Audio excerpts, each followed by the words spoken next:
Hello friends, welcome back to my YouTube channel.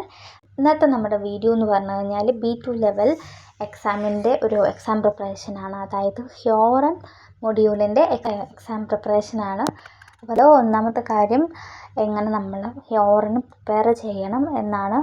രണ്ട്, എന്തൊക്കെ നമ്മൾ ശ്രദ്ധിച്ച് വേണം ചെയ്യാനായിട്ട്, എത്ര സമയമുണ്ട്, അങ്ങനെ എക്സാമിൻ്റെ ഒരു പാറ്റേണും പിന്നെ ചെറിയ ടിപ്സ് ആൻഡ് ട്രിക്സുമാണ് ഇതിനകത്ത് പറയാൻ പോകുന്നത്. അപ്പോൾ നിങ്ങൾ വീഡിയോ ഫുള്ളായിട്ട് തന്നെ കാണുക. അതുപോലെ തന്നെ ആദ്യമായിട്ട് കാണുന്നവരാണെങ്കിൽ ഈ വീഡിയോ നിങ്ങൾക്ക് ഉപകാരപ്പെട്ട് ഇഷ്ടപ്പെട്ടെങ്കിൽ തുടർന്നും നമ്മുടെ ചാനൽ സബ്സ്ക്രൈബ് ചെയ്തും ലൈക്ക് ചെയ്തും സപ്പോർട്ട് ചെയ്യുക. അപ്പം നമുക്ക് വീഡിയോയിലേക്ക് പോകാം.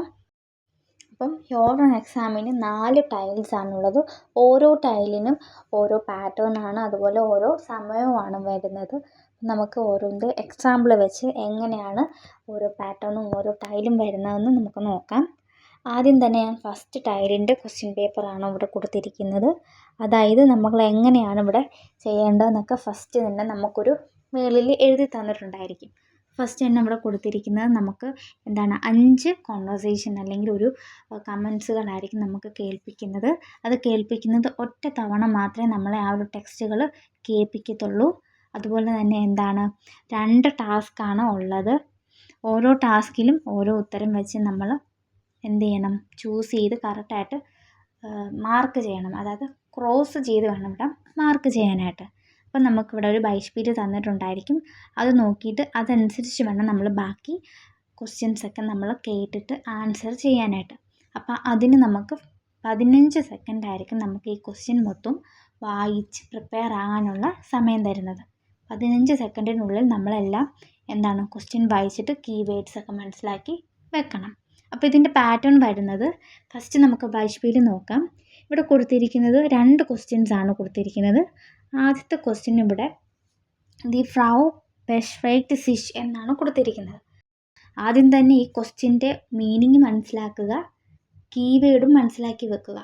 ഓക്കെ, ആ ആദ്യത്തെ ക്വസ്റ്റ്യൻ എന്താണ്, ആ ക്വസ്റ്റ്യനിൽ പറഞ്ഞിരിക്കുന്നത് അത് ശരിയാണോ തെറ്റാണോ, ആ ഓഡിയോ കേൾക്കുമ്പോൾ നമുക്ക് ഈ ഒരു സെൻറ്റൻസിൽ അതിനെക്കുറിച്ച് പറഞ്ഞിട്ടുണ്ടോ എന്ന് നോക്കുക. പറഞ്ഞിട്ടില്ലെങ്കിൽ ഈ ഒരു സെൻറ്റൻസ് ഇല്ലാത്തതുകൊണ്ട് അത് ഫാൾസ് ആയിരിക്കും, സെൻറ്റൻസ് ഉണ്ടെങ്കിൽ റെസ്റ്റിക് ആയിരിക്കും. ഓക്കെ, അതുപോലെ തന്നെ രണ്ടാമത്തെ ക്വസ്റ്റ്യൻ വരുന്നത് ദി ഫ്രൗ മ്യോഷ്ടെ. ഇപ്പോൾ ആ ഒരു ഓഡിയോയ്ക്കകത്ത് ഫ്രൗ എന്തിനെക്കുറിച്ചാണ് ആഗ്രഹിക്കുന്നത് എന്ന് പറഞ്ഞിട്ടുണ്ടാവും. അപ്പോൾ നമ്മൾ ഓർക്കുക, ചിലപ്പം ചില ഓഡിയോയിൽ 3 ഓപ്ഷൻസ് നമുക്ക് പറഞ്ഞ് കേൾപ്പിക്കാൻ ചാൻസ് ഉണ്ട്. ചിലപ്പോൾ ഏതെങ്കിലും 1 2 പറയുള്ളൂ. അപ്പം നമ്മൾ ചെയ്യേണ്ടത് എന്താണോ നമ്മൾ അവസാനം എല്ലാ ഓഡിയോയിലും ഈ ഓപ്ഷൻസൊക്കെ വന്നു കഴിഞ്ഞ് ഏറ്റവും ആമൻ്റെലായിട്ട് നമ്മളത് പറയുന്ന ഓപ്ഷൻ ഏതാണോ അതായിരിക്കും കറക്റ്റായിട്ടുള്ള ആൻസർ വരുന്നത്. അതായിരിക്കും ചാൻസ് കൂടുതൽ. കാരണം അതൊരു ടിപ്പാണ്. കാരണം ഏതൊരു ഓഡിയോയും കേൾക്കുമ്പം ആ ഒരു ഫുൾ ഓപ്ഷനും നമ്മളോട് പറയുന്നുണ്ടെങ്കിൽ, ആ ഓഡിയോയ്ക്കകത്ത് പറയുന്നുണ്ടെങ്കിൽ അതിലേറ്റവും അവസാനം പറഞ്ഞിരിക്കുന്ന ആ ആൻസർ കീ അല്ലെങ്കിൽ ഓപ്ഷൻ ഏതാണോ അതായിരിക്കും കറക്റ്റ് ആൻസർ. അത് ഈ ഒരു ഹ്യോറൻ പാറ്റേൺ മൊത്തത്തിലും അങ്ങനെ ആയിരിക്കും. അപ്പോൾ അതൊരു ടിപ്പാണ്. പിന്നെ വരുന്നത് ഇത് നമ്മൾ വായിക്കുമ്പോൾ ഓരോ ക്വസ്റ്റ്യൻസും വായിക്കുമ്പോൾ തന്നെ നമുക്ക് ആ ഒരു 15 സെക്കൻഡ് തരുമ്പോൾ തന്നെ നമ്മൾ നമ്മുടെ ആ ഒരു കീവേഡ്സ് നമ്മൾ നോട്ട് ചെയ്ത് വെക്കുക. വരയ്ക്കരുത്, ജസ്റ്റ് ഓരോ ക്വസ്റ്റ്യനിലുള്ള നമ്മുടെ മൈൻഡിലൊന്ന് നോട്ട് ചെയ്ത് വെക്കുക. ക്വസ്റ്റ്യൻ്റെ മീനിങ് മനസ്സിലാക്കുക. അങ്ങനെ വളരെ പെട്ടെന്ന് തന്നെ നമുക്ക് ക്യാച്ച് ചെയ്യാൻ പറ്റും കറക്റ്റ് ആൻസർ. ഓക്കെ, അങ്ങനെയാണ് ഫസ്റ്റ് ടൈല് വരുന്നത്. അപ്പോൾ രണ്ടാമത്തെ ടൈല് വരുന്നത് ഇവിടെ നമുക്ക് 6 ക്വസ്റ്റ്യൻസ് ആയിരിക്കും തരുന്നത്. ക്വസ്റ്റ്യൻസും അതിൻ്റെ ഓപ്ഷൻസും ആയിരിക്കും. ഈ 6 ക്വസ്റ്റ്യൻസിനും നമ്മൾ ഓരോ രീതി കണ്ടിന്യൂസ് ആയിട്ട് തന്നെ ഒരു റേഡിയോയിൽ ഒരു ഇൻ്റർവ്യൂ അല്ലെങ്കിൽ ഒരു തേമയോ വല്ലതും ആയിരിക്കും നമുക്കിവിടെ പറയുന്നത്. അത് നമ്മൾ നല്ലപോലെ ശ്രദ്ധിച്ചിട്ട് അതനുസരിച്ച് നമ്മൾ പോകണം. അതായത് ആ ഫസ്റ്റ് ടൈല് പോലെ ഓരോ ക്വസ്റ്റ്യനും ഓരോ പ്രാവശ്യം കേൾപ്പിച്ച് അങ്ങനെയല്ല, ഒറ്റ തവണ തന്നെ നിർത്താതെ അവർ പറഞ്ഞു പോകുമായിരിക്കും. അപ്പം നമ്മൾ അതനുസരിച്ച് ശ്രദ്ധിച്ച് കേട്ടിട്ട് ഓരോ കീവേഡ്സ് നോക്കി നമ്മൾ വായിക്കുമ്പോൾ തന്നെ നമുക്ക് ആ ഒരു 19 സെക്കൻഡ് ആയിരിക്കും ഇവിടെ തരുന്നത് വായിക്കാനായിട്ട് ക്വസ്റ്റ്യൻസ്. അപ്പോൾ ആ സമയത്ത് നമ്മൾ ഓരോ ക്വസ്റ്റ്യൻ്റെ ആൻസർ കീ, അതായത് ഓപ്ഷൻ തന്നിരിക്കുന്നത് കീവേഡ്സ് മാർക്ക് ചെയ്തണം. ഓക്കെ, ഇവിടെ നമുക്ക് ഈ ഒരു ടെക്സ്റ്റ് അല്ലെങ്കിൽ ഒരു ഇൻ്റർവ്യൂ ഓഡിയോ നമുക്ക് 2 പ്രാവശ്യമായിരിക്കും കേൾപ്പിക്കുന്നത്. അതായത് സ്വൈമാലായിരിക്കും 2 വട്ടം കേൾപ്പിക്കുന്നതുകൊണ്ട് നമുക്ക് എളുപ്പമുണ്ട്. ഫസ്റ്റ് ഒന്നും മാർക്ക് ചെയ്യാതെ ജസ്റ്റ് നോട്ട് ചെയ്ത് വെച്ചിട്ട് സെക്കൻഡ് റൗണ്ട് വരുമ്പോൾ നമുക്ക് ഒന്ന് കൺഫേം ചെയ്ത് നോക്കാം ഇത് തന്നെയാണ് നമ്മൾ കേൾക്കുന്നത് എന്നുള്ളത്. പക്ഷെ ഒരു ടിപ്പ് വരുന്നത് എന്നാന്ന് വെച്ച് കഴിഞ്ഞാൽ, കൂടുതലും നമ്മൾ ഫസ്റ്റ് വിചാരിക്കുന്നത് എന്താണോ അതായിരിക്കും നമുക്ക് കറക്റ്റായിട്ട് ആൻസർ വരിക. സെക്കൻഡ് പിന്നെ നമുക്ക് കൺഫ്യൂസ് ആക്കുന്നതായിരിക്കും. അങ്ങനെ ഒരു ചാൻസ് ഉണ്ട്. പക്ഷേ എല്ലാം അത് ശരിയാവണമെന്നില്ല, ചിലപ്പോഴൊക്കെ അങ്ങനെ ആയിരിക്കും. പിന്നെ വരുന്നത് നമ്മൾ മീനിങ് മനസ്സിലാക്കി വെച്ചിട്ട് വേണം ഓരോ ക്വസ്റ്റ്യനും ആൻസർ ചെയ്യാനായിട്ട്. അപ്പം സെക്കൻഡ് ടൈൽ അത്രേ ഉള്ളൂ. അടുത്തത് തേർഡ് ടൈലാണ്. തേർഡ് ടൈൽ വരുന്നത് നമുക്ക് ഒരു റേഡിയോയിലെ ഒരു ഗസ്റ്റ് പ്രഷർ, അതായത് ഒരു കോൺവെർസേഷൻ ആയിരിക്കും നമ്മളെ കേൾപ്പിക്കുന്നത്. അതായത് 3 ആൾക്കാർ തമ്മിലുള്ള കോൺവെർസേഷനാണ് നമ്മളെ കാണിക്കുന്നത്. അതായത് ഏത് കോൺവെർസേഷനെ കുറിച്ചാണെന്നുള്ളത് ഇവിടെ പറഞ്ഞിരിക്കും. അതായത് ഈ ഒരു ക്വസ്റ്റ്യൻ പേപ്പറിനകത്ത് കൊടുത്തിരിക്കുന്നത് ദി പേഴ്സോണൽ പ്രഷൻ ഊബർ ദാസ് വിഷ്വലൈസ് പ്രഷൻ സിമ്മർ. വിഷ്വലൈസ് പ്രഷൻ സിമ്മർ എന്നുള്ള ഒരു തേമയെക്കുറിച്ചാണ് ഈ ഒരു റേഡിയോയിൽ ഇവർ ചർച്ച ചെയ്യുന്നത് എന്ന് നമ്മളോട് പറഞ്ഞിട്ടുണ്ട്. ഓക്കെ, അപ്പോൾ ഇത് എത്ര വട്ടം കേൾപ്പിക്കും? ഒറ്റ വട്ടേ കേൾപ്പിക്കുള്ളൂ.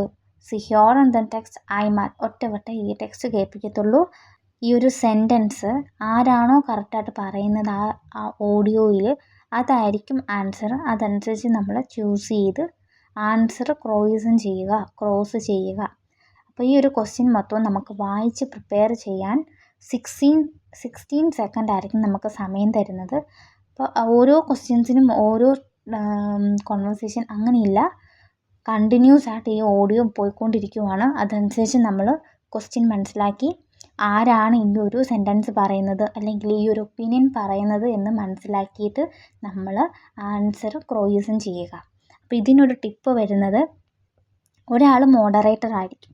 ആ മോഡറേറ്ററിൻ്റെ വെൽക്കം ചെയ്യുന്ന സമയത്ത് നമ്മൾ സൗണ്ട് കറക്റ്റായിട്ട് മനസ്സിലാക്കി വെക്കുക. ഓക്കെ, അതുപോലെ തന്നെ ഫീമെയിലാണോ മെയിലാണോ എന്നും കൂടെ നോക്കാം. ഇപ്പോൾ 2 ഫീമെയിലും 2 മെയിലൊക്കെ വരുവാണെങ്കിൽ, 3 മെയിലാണെങ്കിൽ അല്ലെങ്കിൽ 3 ഫീമെയിൽ ആണെങ്കിൽ നമുക്ക് എങ്ങനെ മനസ്സിലാക്കാം? സൗണ്ട് വെച്ച് മനസ്സിലാക്കാൻ പറ്റും. അപ്പോൾ ആ സൗണ്ട് വെച്ച് ഫസ്റ്റ് ഇൻട്രൊഡ്യൂസ് ചെയ്യുമ്പോൾ തന്നെ നമ്മൾ ആ സൗണ്ടൊക്കെ നമ്മുടെ മൈൻഡിൽ നോട്ട് ചെയ്ത് വെക്കുക. ആരാണോ ആ ഒരു ഒപ്പീനിയൻ പറയുന്നത് എന്നുള്ള മാർക്ക് ചെയ്യുക. ഓക്കെ, അത്രേ ഉള്ളൂ. എളുപ്പമായുള്ളൊരു കാര്യമാണ്. അതായത് ഈ ഒരു ടൈല്, 3ാമത്തെ ടൈല് വളരെ എളുപ്പമാണ്, എല്ലാവർക്കും പെട്ടെന്ന് ക്യാച്ച് ചെയ്യാൻ പറ്റും. അത്രേ ഉള്ളൂ 3ാമത്തെ ടൈല് വരുന്നത്. അടുത്തത് 4ാമത്തെ ടൈലാണ്. 4ാമത്തെ ടൈല് ഇവിടെ നമുക്ക് തേമയെക്കുറിച്ചാണ് പറയുന്നത്. തേമ സൈറൻ സ്ട്രാസെ എന്ന് പറയുന്ന തേമയെക്കുറിച്ചാണ് ഇവിടെ ഡിസ്കസ് ചെയ്യുന്നത്. ഇത് 2 വട്ടമാണ് ഈ ഒരു ഓഡിയോ നമ്മളെ കേൾപ്പിക്കുന്നത്. ഇവിടെ നമ്മുടെ ടാസ്ക് എന്ന് പറഞ്ഞു കഴിഞ്ഞാൽ റിസ്റ്റിക്കായിട്ടുള്ള ആൻസർ നമ്മൾ കണ്ടുപിടിച്ച് ക്രോയിസൺ ചെയ്യുക. അപ്പം ഈ ഒരു ക്വസ്റ്റ്യൻ മൊത്തം നമുക്ക് വായിച്ച് പ്രിപ്പയർ ചെയ്യാനുള്ള ടൈം 19 സെക്കൻഡാണ്.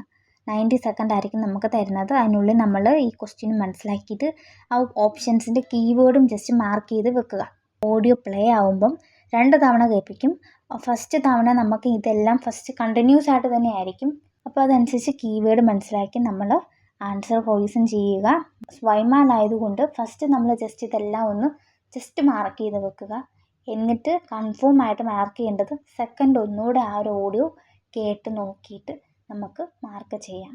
അപ്പോൾ ആദ്യമത്തെ ടൈമിൽ നമുക്ക് ആൻസർ കിട്ടാത്ത ക്വസ്റ്റ്യൻ ആണെങ്കിൽ അത് ബ്ലാങ്ക് ആയിട്ട് വിടുക. എന്നിട്ട് ബാക്കി ക്വസ്റ്റ്യൻസ് നമ്മൾ ആൻസർ കറക്റ്റ് ചെയ്തിട്ട് 2ാമത്തെ സെക്ഷൻ വീണ്ടും ആ ഓഡിയോ കേൾക്കുമ്പം നമ്മളത് ശ്രദ്ധിച്ച് മാർക്ക് ചെയ്താലും മതി. അങ്ങനെ ഒരു ഓപ്ഷൻ സ്വൈമാൽ ഓഡിയോ കേൾപ്പിക്കുന്നതിനും ഉണ്ട്. അപ്പോൾ ഇന്നത്തെ വീഡിയോ ഇത്രേ ഉള്ളൂ. അപ്പോൾ നിങ്ങൾ ഓരോ ക്വസ്റ്റ്യനും വായിക്കുമ്പോഴും മനസ്സിലാക്കിയിട്ട് കീവേഡ്സ് നോക്കി കറക്റ്റായിട്ട് ക്രോയിസൺ ചെയ്ത് പോവുക. ക്രോയിസൺ ആണെങ്കിലും കറക്റ്റ് രീതിയിൽ തന്നെ ക്രോയിസൺ ചെയ്യുക. പിന്നെ കുറേ മോഡൽ ടെസ്റ്റ് ഇങ്ങനെ പ്രാക്ടീസ് ചെയ്ത് വൊക്കാബുലറി എഴുതി പഠിക്കുക. അത് വളരെ ഇമ്പോർട്ടൻ്റ് ആയിട്ടുള്ള കാര്യവുമാണ്, യൂസ്ഫുള്ളുമാണ്. ഓക്കെ, അപ്പോൾ ഇന്നത്തെ വീഡിയോ ഇത്രേ ഉള്ളൂ. ഇവിടെ നിങ്ങൾക്ക് ഇഷ്ടപ്പെട്ടെന്ന് വിചാരിക്കുന്നു. ചിയേഴ്സ്.